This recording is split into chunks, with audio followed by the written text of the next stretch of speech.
Hey, what's going on, everybody? Welcome back, Calendar with Joy Life. Taking a look this morning at the Pebble e-paper smartwatch. This would be the Kickstarter All-Star that was one of the many smartwatches we saw over the last year, and this was sort of the guy that came out on top. So e-paper display, battery lasts for about 7 days, connects to Bluetooth through Android or iOS device.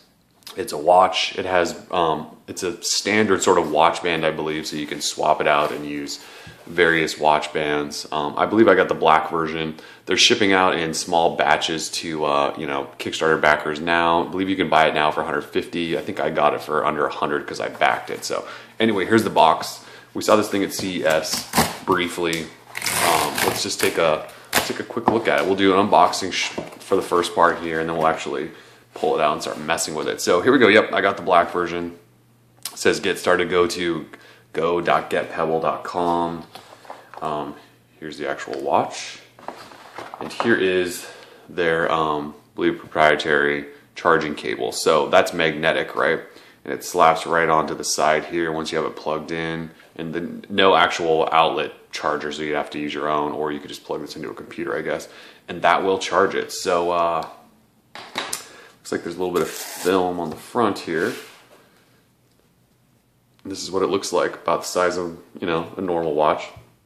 And again, you can swap out these wrists with these watch bands for, any color you like. But it's not too small. It's not god-awfully big like some of the trendy watches these days. So not a bad look. So let me fire it up, connect it to my device, and we'll talk more about it. All right, so here it is. I've got it booted up and got the time up. I synced it with my phone over Bluetooth. There's a Pebble app in the Google Play Store, and it's really simple. It's just like pairing any Bluetooth device, except it walks you through it, even makes it even sort of simpler. So here it is.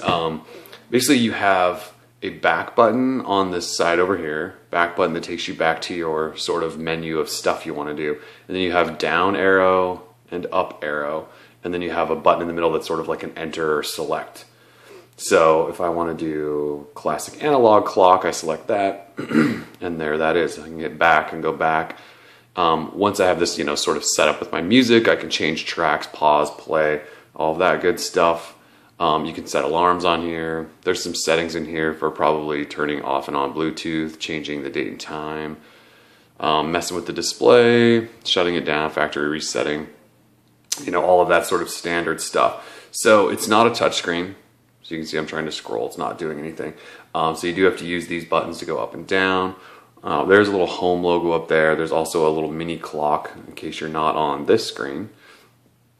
And then there's also a battery meter. So the big thing here obviously is when you're wearing it as a watch, you want to get notifications from your device, right? So they have in the application actually allow you to do test stuff. So we can show you this. So if I hit email, there it goes, pops up and it says Pebble Tech test email, and to scroll you use the up and down buttons.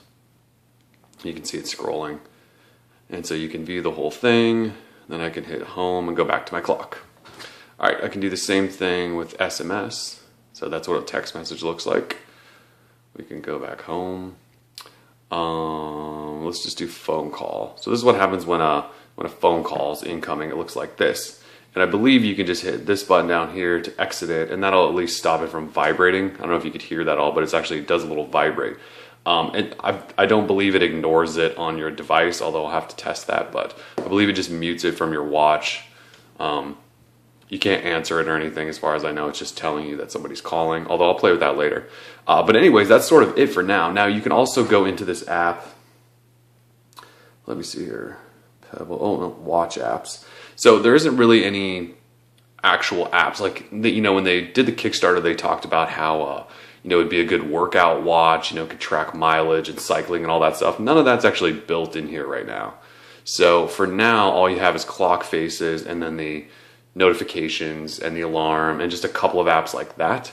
So it's definitely in its infancy, but you can also go in here and download, new watch apps. So I could download this one, and it should start updating. I should also point out that when I first turned this Pebble on and paired it with my device, it automatically updated new software, so it's kind of cool. It updates through the app when it's paired.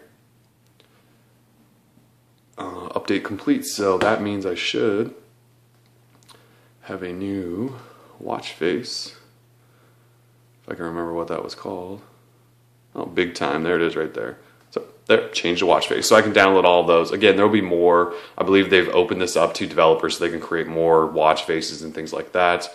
Yeah, I mean, that's Pebble, just a quick look. I'll try to do a full review and stuff once I've actually had some time to play with it. But this is it, Pebble Smartwatch. Again, it's like $150 now if you didn't pre-order it through Kickstarter. So anyways, Droid Life, check us out. Peace.